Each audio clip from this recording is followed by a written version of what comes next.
Hey guys, it's me, Kim. Hi. Hey, how are ya? How are you doing? So you're here because you want to hear me talk about surviving R. Kelly.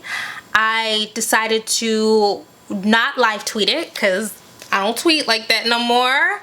And I wanted to wait a couple of days to hear other people talk about it and get a feel for what I should look out for. So yesterday I binge watched this series, and wow, that was a long 6 hours. That was a rough 6 hours, and people have been asking for my thoughts on it, so here you go. You know I got notes. You know I have notes. So first of all, shout out to Dreamhampton and all of the people whose work went into making this possible. I cannot imagine the enormous amount of planning, and I wonder how much it took to sell this series. I wonder what it took to convince Lifetime, or maybe Lifetime said, let's do 6 hours. I mean, I appreciate work, and that series took work. But anyways, let's get to the content of it. The first thing we need to talk about, straight off the bat, is R. Kelly's brother. Should I call him Robert? Robert? I don't know that man. Robert's brother talking about molestation and how he had been molested and he believed Robert and other members of his family had been molested. I think this is such an important thing. I hope that someone out there, Tyler Perry, some black man needs to do a real thorough deep dive about molestation and men and boys, because I think that this is a really critical topic, and we don't just need to be talking about the molestation of boys and men when we're trying to talk about an abuser. We need to be having a much larger conversation about men and sexual abuse. I have known in my life more than a couple of men who said that they have been molested, and one of the reasons why they felt safe saying it to me is because I am a really progressive person.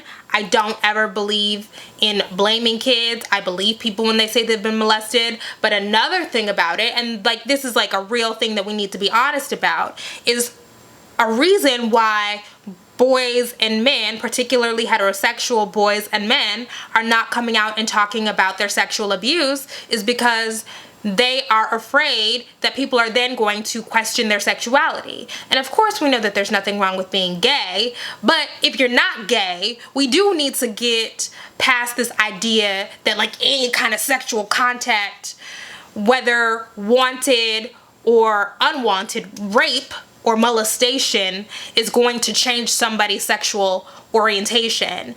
We need to get past that homophobia, because that homophobia, I'm already off on a tangent, girl. You know this is gonna be a long video.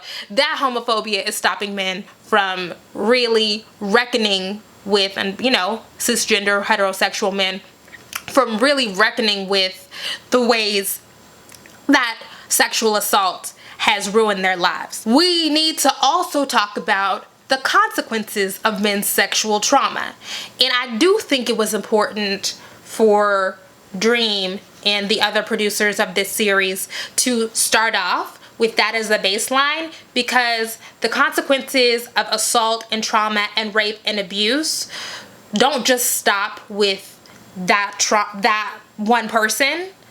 Often people then in turn become rapers, assaulters, abusers. That's what we saw with Robert Kelly. Am I gonna call him R. Kelly? And am I gonna call him R? Am I gonna call him Robert? I don't know. So as a heterosexual black woman who exclusively dates black men at this point, who knows, that might change, I don't know, whatever, who knows what the future holds. But at this point, I do only date black men. And I have a stake in really reckoning with that molestation, because men project the trauma that they've endured onto women. They use women to work through that trauma. And so I'm tired, you know, and I know so many other black women who are tired of having to deal with men and their unprocessed trauma, you know. Of course, women are abused and assaulted and raped, but I also think, particularly among Black women, there is a culture of self-work, right? Examining yourself, because we are taught to internalize everything. It's my fault. What did I do to bring this on? How can I will myself out of it? Pray myself out of it. So we go to church and we do the seminars and the empowerment brunches and we read the books because we're trying to fix ourselves.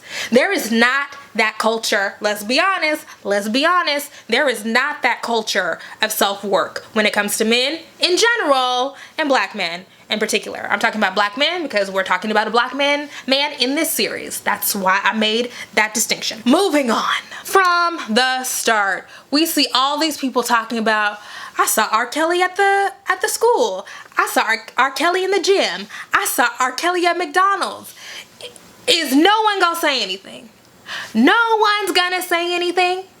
Y'all see this grown ass man, been out of high school for damn near 10 years, hanging out with the little girls. And now 25, 30 years later, we have people being like, yeah, that was weird. You know, I thought it was real weird. No one is gonna intervene. I immediately felt for Jovante Cunningham. First of all, her cornrows were popping 10. Okay, I want some cornrows. But I immediately felt for her when she talked about getting wrapped up in that stuff. And when she talked about, she said, like, we were so stupid. And yeah, you were. Because you were kids. Kids are supposed to be stupid. I did so much stupid stuff when I was a little kid. It's just by the grace of God that I didn't end up pregnant, or by the grace of God that I didn't end up in a life-threatening situation. We were all stupid when we were kids. That's what being a kid is. Just not thinking about the future, being impulsive, being gullible. It really saddens me. It really saddened me throughout this entire thing to see people, these women, still really struggling with like, oh, you know, what did I do? And even at the end, I think her name was Faith. She after she got herpes, she said, oh, I blame myself. And it's like, oh, it really sucks that the consequences of that normal childhood stupidity are so unequal. That is really heartbreaking. Okay, so earlier when I was like, nobody's gonna say nothing to Robert. Nobody is gonna say nothing about this grown ass man hanging out with the kids. And then Dr. Lena McLean came in, and I believe her when she says, when she was like, I asked him, what are you doing?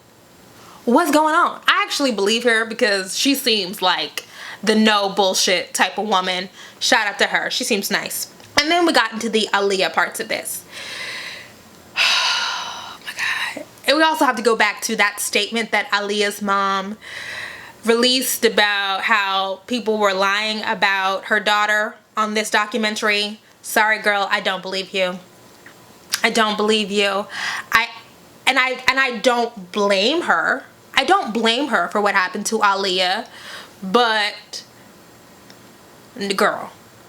So we have R. Kelly meets Aaliyah. He is her mentor, and then he seduces her and rapes her. I thought so. We have to talk about this. One of the reasons why it's probably best for Aaliyah's parents to not say a whole lot right now is because there's just a lot of stuff that I just think is a little strange. Okay, I think one, when Aaliyah and R. Kelly went on Video Soul or whatever that BET show was, and the host asked her, so how old are you, girl? How old are you? Are you boyfriend, girlfriend with him? And Aaliyah goes, it's a secret. Why is your age a secret? What? You know, I feel like, you know, and I know hindsight is 2020, but the whole premise of age ain't nothing but a number, but by the way, I feel this way about boys and girls. People try to give boys passes on that and want boys to be out doing sexual explicit stuff, performances and all that stuff. I'm not for that either. And I'm not for it when girls do it. But there's like a particularly pernicious history of sexualizing girl entertainers for the entertainment of adult people. That's fucking weird. And then trying to literally hide her age, that's weird. And so when Aaliyah's parents are out here talking about we were there all the time, okay, so that means that you were there when you knew that your daughter was explicitly concealing her age in order to appear older and appeal to adult demographics.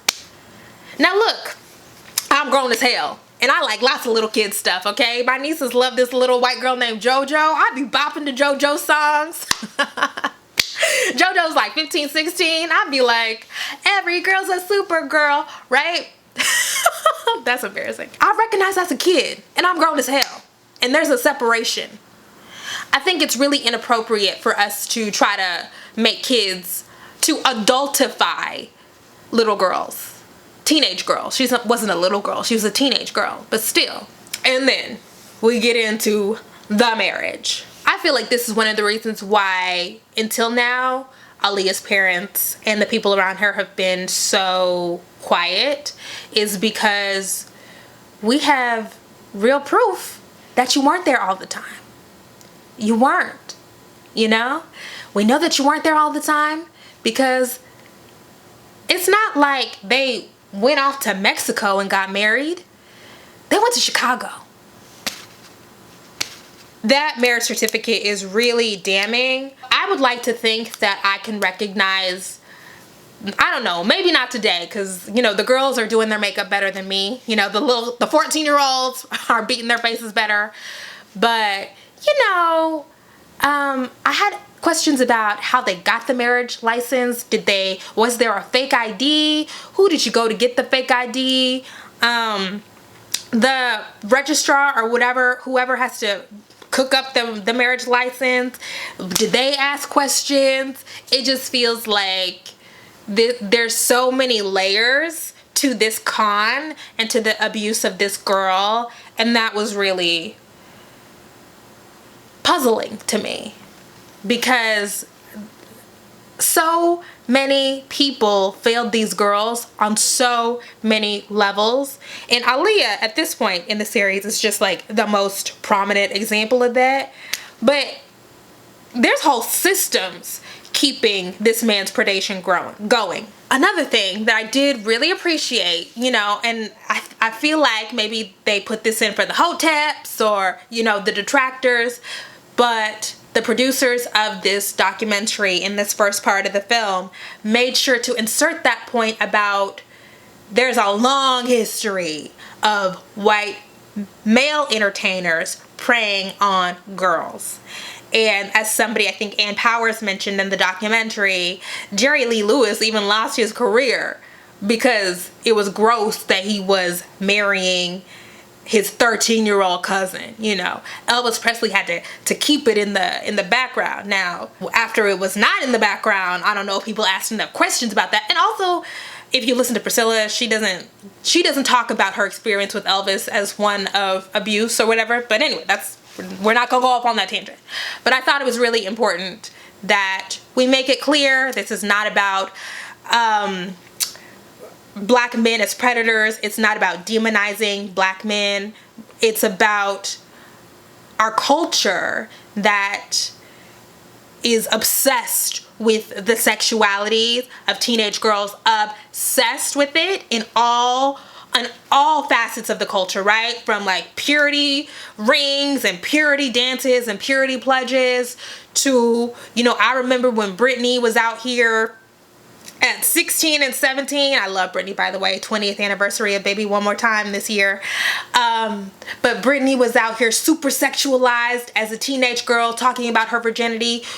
This culture is obsessed with that shit, and it's fucking weird. And so not only are we obsessed with girls sexuality. We're obsessed with policing their sexuality and, you know, emboldening people to look at them as sexual objects. This is all happening at the same time. Our culture is so fucked up and confused.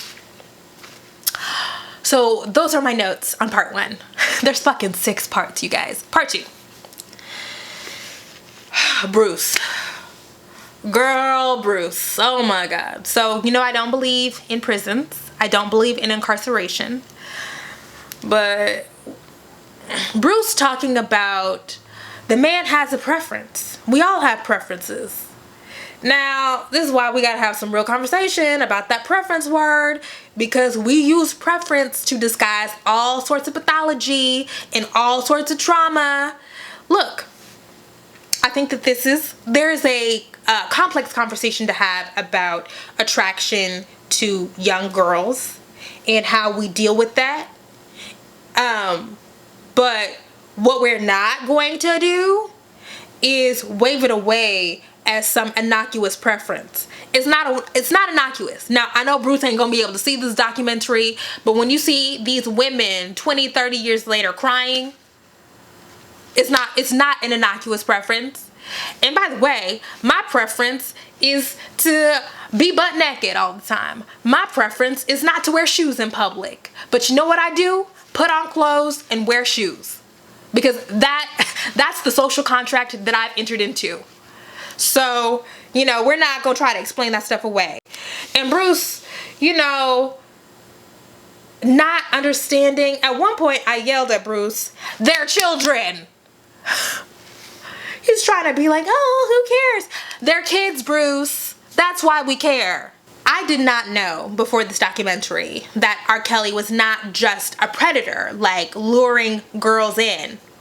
I did not know that he was physically abusing women. I did not know that. I'm actually really glad that they highlighted the fact that this is not just about a 14-year-old girl wanting to explore her sexuality with a 30-year-old man. This is about a man beating women, slapping women, emotionally abusing women, starving women. So then R. Kelly meets Andrea. I can't remember how she Andrea. I can't remember how she pronounces her name, but Andrea. He meets her. She talks about how they're bonding over him being vulnerable with her and talking about, you know, this stuff.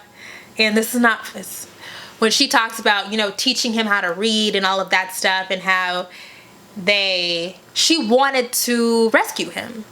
She wanted to protect him. You know, and it's so interesting, right? Because R. Kelly is the man with the power in this situation. That's the rich, famous man who's calling on the shots. But still, you know, it's in that socialization, and maybe it is a little bit of nature in there. But still, this woman comes into this man's life, sees he's doing bad. He's doing bad. And says, oh, I'm gonna rescue him. And it's like, oh, girl. Let's leave the construction projects alone, you know? Like, I'm 30 years old, you know, but let's leave the construction projects alone. You know, just, if you can hear me right now, construction projects are for contractors, okay? They're not for us. Not for us. Sparkle. I really, you know, I'm obsessed with my nieces, y'all know. So I really felt for her on the level of, I want to do everything that I can to make sure that my niece can fulfill her dreams. I want to get her in front of the right people. But you knew that this man wasn't right. You knew it. And then when she talked about the niece just showing up at R. Kelly's house or the studio or whatever, you're not asking why is no one asking the right questions?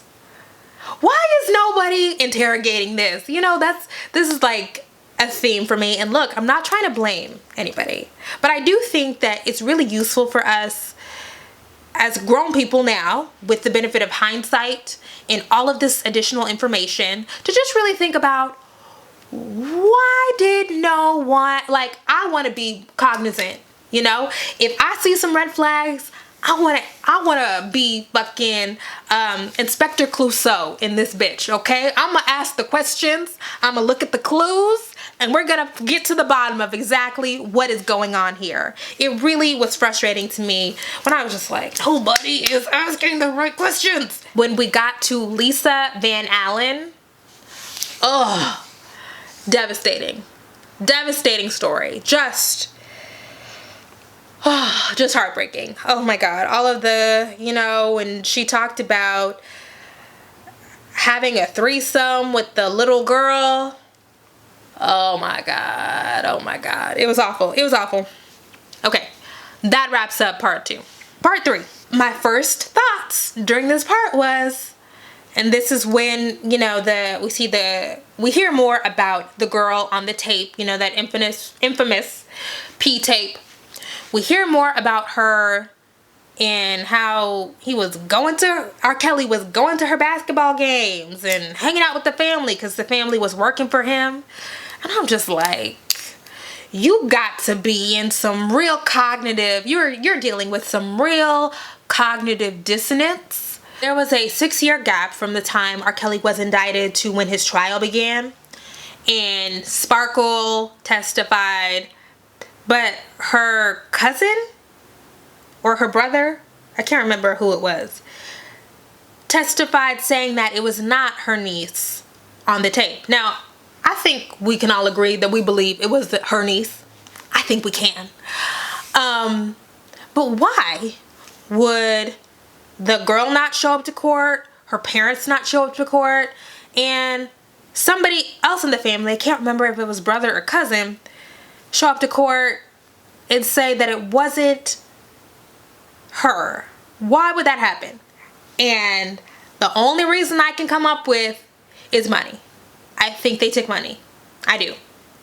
And it makes sense. We know from this documentary he was really into paying people and trying to buy, and Sparkle even says he tried to pay her off. I think that they took money and they didn't want to be involved. I'm sure that a part of it is embarrassment. Who wants to be out there putting themselves out there, a child, as a victim of that? And then you have all sorts of questions into what you were doing and as parents and where you were and who was watching her. But ultimately, I do genuinely think it came down to money. Now, we can talk about why you would be able to be bought by money. It's hard out here for black folks, I know. One of the reasons why the idea of, why is nobody prying? Why is nobody digging into this? Nobody's going through this man's trash. We didn't have cell phones. They didn't have cell phones for real back then. They didn't have iPhones. Nobody is sneaking around in his medicine cabinets. Why are people not being nosier? And while I was watching this, the idea of, it is really difficult to balance privacy.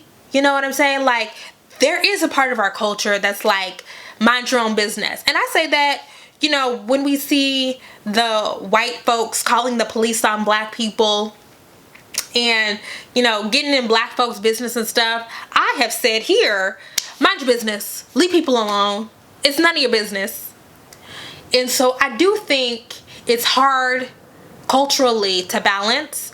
Mind your business. Leave people alone. Don't assume criminality with what's going on. And why are you around these kids? And why are you talking to a 14-year-old? What business do you have with a 14-year-old? I think that's a hard balance to strike. I still don't think that we have found that balance, and Robert was able to exploit that kind of gray area in our culture for decades. I decided on Robert. We're gonna call him Robert. Another note that I have about part 3 is Andrea. This is not funny, so I need to stop doing that. There were so many parts of that kept this cycle going. I was kind of shocked by like the number of girls involved in this. I don't know, maybe I was expecting like 5 or 6, but from what we're seeing in this documentary, It's dozens of people out here who have been swept up in the R. Kelly system of predation and abuse. And he can't, and you know, she mentioned, this man can't read or write. So who is helping him? And that's why you got to give a real side eye to these people, you know, the music producers and the tour managers and the employees who are like, yeah, it was bad now. Okay, but back then when it was happening, were you the one booking the flights? Were you the one sneaking in the 14-year-old girls through the back door? Were you the one dropping them off at their homes? Because it was somebody. Somebody was there. Somebody was helping this man do this for years and years and years with dozens of people. So we need to find those people, okay? Because they're not off the hook either.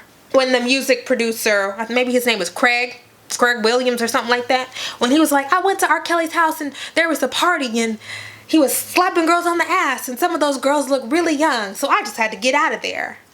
It's like, hindsight is 2020, but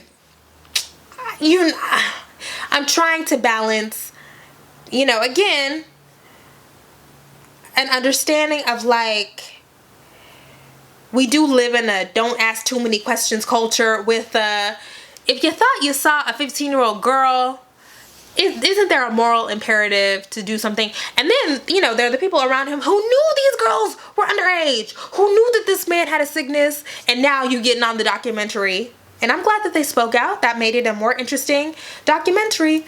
But now you're getting on here talking about it was wrong and he had an illness and he had a problem and he came to me and said he had a problem. And it's like, you abdicated your responsibility to do something. That's an issue. So part 4, I'm glad that they brought in the activists to talk about the work that they're doing, particularly the woman who started the Mute R. Kelly movement. I gotta be honest and say that after watching this documentary, I am not at all surprised that streams of R. Kelly's songs went up. I'm not. Because I am woke. I'm not woke. I don't claim that. But I feel like I have a really strong political center. I'm very committed to my politics and eradicating this sort of abuse and injustice. And even I, when I was watching this documentary, was like, ooh, that was a good song. Ooh, I have a memory about Ignition. Ooh, I have a memory about Happy People. Ooh, Chocolate Factory, right? And I was doing that unwittingly. And even I was like, ooh, 12 Play, that was a bop. So even if you, for people who are not me, right? And I don't hold everybody to my standard. I can only hold myself to my standard. I can absolutely understand why he would be watching this thing and 12 Play would, you know, flash on the screen and you'll be like, ooh, 1995 or whatever, whenever that album came out. That was a good year. Let me go back. I think that's just like really a natural part of our culture and how we consume art. And again, they touched on, we have so many memories, and I have so many memories. And you know, people trying to act like R. Kelly didn't have jams, that those weren't legitimate bops, that he wasn't ubiquitous in black culture at one point. Like, let's not do that, right? We don't have to lie to make the point that this man is a horrible person and he needs to be exiled from public life until he gets himself together. We don't have to lie. You ain't gotta lie, Craig. Because I'm not gonna lie and say that Ignition does not remind me of when I was 14 years old. And those are good memories. I'm not gonna lie and say I haven't stepped in the name of love, you know, at my uncle's retirement party, and that's a good memory. It's very difficult to disentangle those memories from the cultural products because you feel like you also have to give up the memory. And that is something that I'm still working through, and I know other folks are working through it too. So I think we need to be real about that and have real honest conversations about the difficulty of that and give people tools to navigate that. And I'm sorry, but fuck you is not a tool. That's not a tool. you know, you're a shitty person if you still playing R. Kelly, is not a tool. It's not a tool, and that's not how you change culture, and that's not how you change minds and behaviors. So, you know, I feel like that's on us as people who have voices and platforms and do activism. I was really struck by Andrea Kelly's birthing story about how she was basically in exile and gave birth, and her mom didn't even know where she was during this time. Yikes. Yikes. I don't know how to feel about Carrie. Is Carrie good or bad? I don't know. How do y'all feel about Carrie? I wasn't sure. What side do you want? Because it does seem like he was not bought by R. Kelly, Robert. So that's a good thing. But then I felt like he was kind of backtracking. So did you see abuse, Carrie? Or did you not see abuse? Did you take a moral stand? Or was it just a convenient stand because you didn't want people to think that you were peeing on girls? I don't know. But you know, people are complicated. After seeing this, I have to say, it makes perfect sense that he was not convicted. It makes perfect sense. You did not have the victim. You didn't have her family. You had a family member saying it wasn't her. You had R. Kelly saying it wasn't him, pointing to his brothers. Like, you know, I'm not surprised that he wasn't convicted at all. Not at all. Oh, Geronda Pace. Ooh, sweet little Geronda Pace. Girl. I feel like maybe we're about the same age, right? So she was like 14 in 2006. And how old was I in 2006? 16, 17 in 2006. So we're around the same age. Girl. It really struck me how immediate R. Kelly went into the abuser behavior, right? So like, Geronda Pace was saying that on their first phone call, he said, "Call me daddy." The first phone call, Robert? You're not gonna ease these people into... But I guess, you know, one of the, I can't remember if it was a psychologist or whatever, it was saying that abusers test the waters, right? So they're putting out the feelers. So if you're gonna call me daddy, like, then that's the person that I should be trying to lure in. But, ooh. Oh, I was also so struck by the patterns. All of these women, all of these girls were saying the same thing, right? This was really systematized. And so many times, you know, I'm a black person who yells at the TV. So many times I just yell, "Robert, are you kidding? Robert, are you fucking kidding? Robert, what are you doing?" I yelled that so many times during this because I was just like, it was so unbelievable to me. You're starving people for real? Are you serious? You're not letting people speak? Are you serious? You are keeping these girls on separate sides of the house so that they can't talk to each other? For real, Robert? Are you for real? That's how I was feeling. And I also had to say, again, obviously not blaming parents. It's really hard out here, particularly if you're a single parent. But so many times when I was writing my notes, where are the parents? Where are the parents? You guys, there. And if the parents can't be around, where is the community? Why is the community not stepping in? Like, nobody is questioning why this girl is gone, where these girls are disappearing to. That's a problem.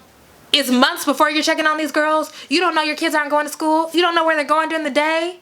Nobody in the community, like, it is unbelievable to me and a tragedy to me because I don't see that as just an individual failure of parenting, you know? It's a failure of a lack of social support, community. Okay, part 5. So I'm gonna be honest with y'all and say that part 5 was when I started to feel a little bit antsy and feel like, okay, this is a bit long, right? Not that these people don't deserve to tell their stories. It's just 6 hours is a lot of hours. It's a lot of hours, and it just started to feel a little redundant to me. Obviously, the stuff with Dominique is crazy. Her physical appearance completely changed. I do wonder what the motivation behind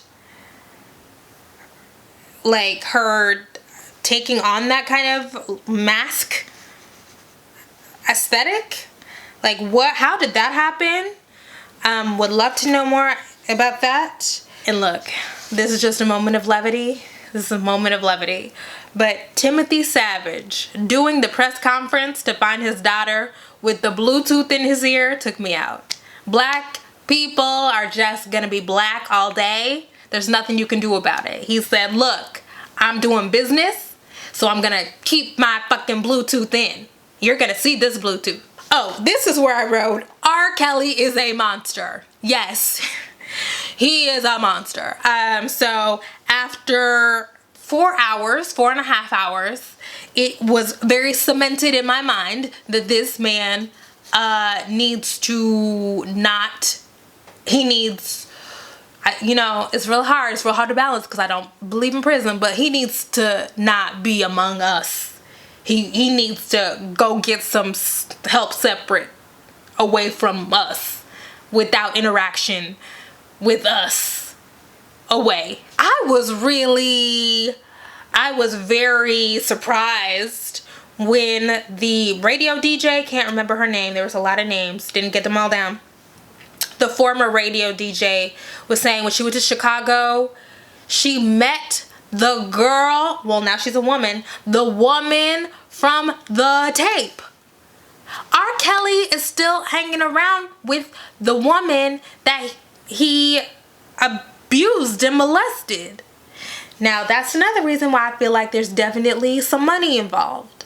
There's definitely some payments. Now I know, you know, I'm not no doctor. I'm not a psychiatrist or a psychologist. So it could just be she just feels genuinely attached to him and she loves him.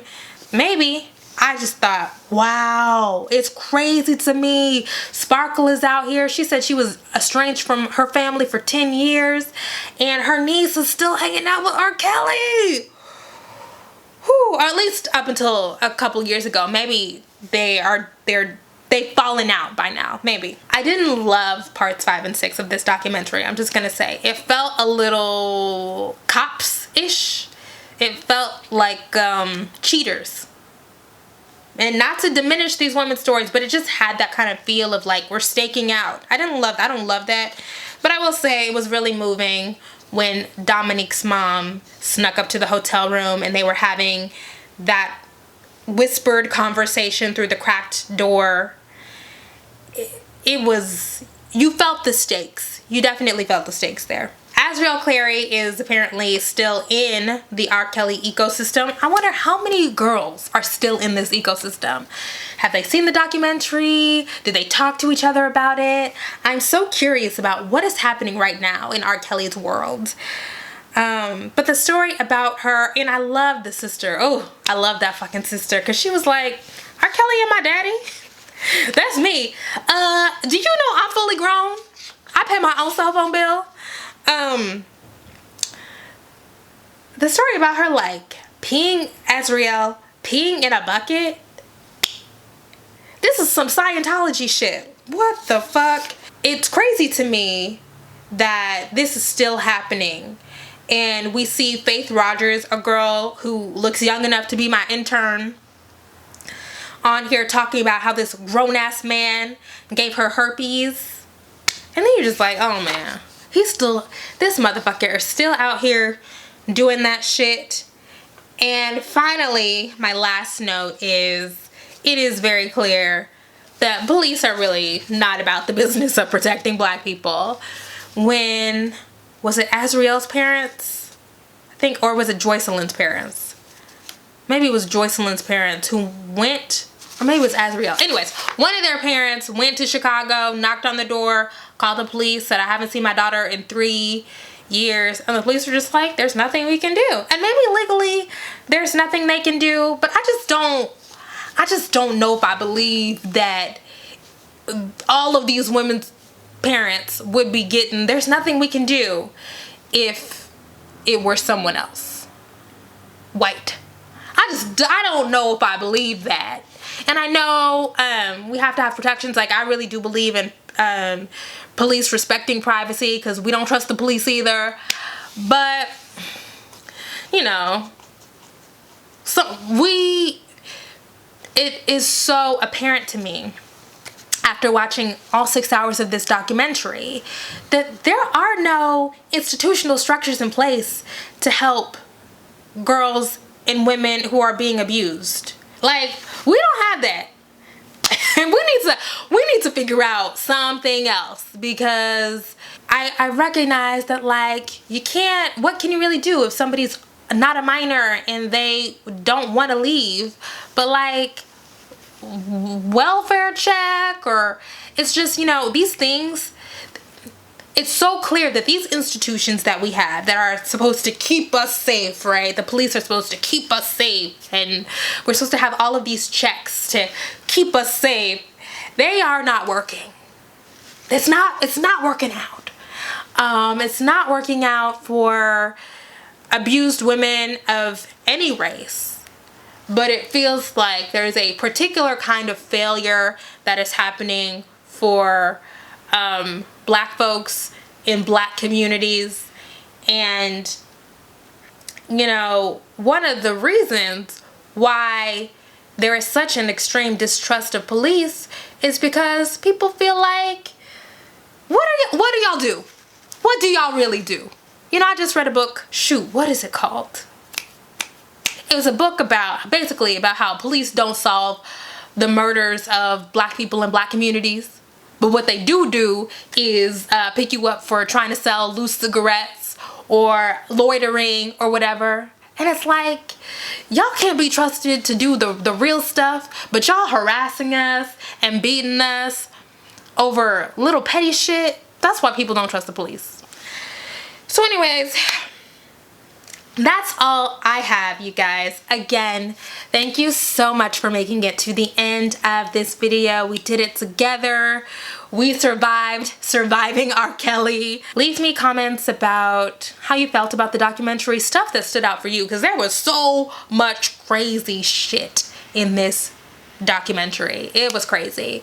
So let's talk about it. Let's talk about it for real. All right, that's all I have to say about that. My companion video on Patreon for this video is, so last video, I gave a little bit of dating advice. You know, I got my Steve Harvey on. Just kidding, I'm not equipped to give anybody's advice, but I did talk about the mantra that I live by when it comes to dating is find your audience. And people asked me, what does it mean to find your audience? How do you find your audience? So I decided to dig into how my dating life has been improved by me finding my audience. I talked about that over on Patreon. I also talked about the work that we have to do in disentangling our memories and our fondness for a piece of art or a cultural product from the really disgusting people who create it. And that's a really complicated conversation. I don't know if I've seen anybody, frankly, have the sorts of nuanced, complex, loving conversation about that we need to have. So anyways, head on over to Patreon to check that out. Of course, it's patrons only. Love you guys so much. Oh, you guys are the best. But anyways, I'm rambling now. Bye, you guys. See you next time.